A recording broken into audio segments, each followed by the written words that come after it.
Subject కి ఒక teacher ఉంటారు, అన్ని సబ్జెక్టులు నన్ను చదవమంటారు. ఇంత చిన్న బుర్రలో అన్ని ఎలా నింపాలి? Class work, home work, fair notes అంటారు. సబ్జెక్ట్ కి 3 బుక్స్ పెట్టి బ్యాగ్ నింపుతారు. ఇన్ఫాక్ట్ నా బరువు కన్నా నా బ్యాగ్ బరువే ఎక్కువ.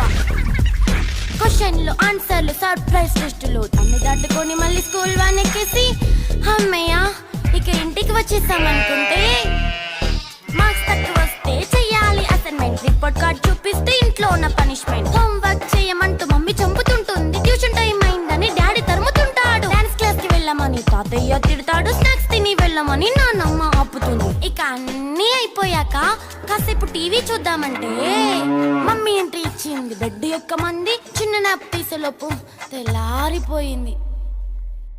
అయ్యో మళ్ళీ మొదలు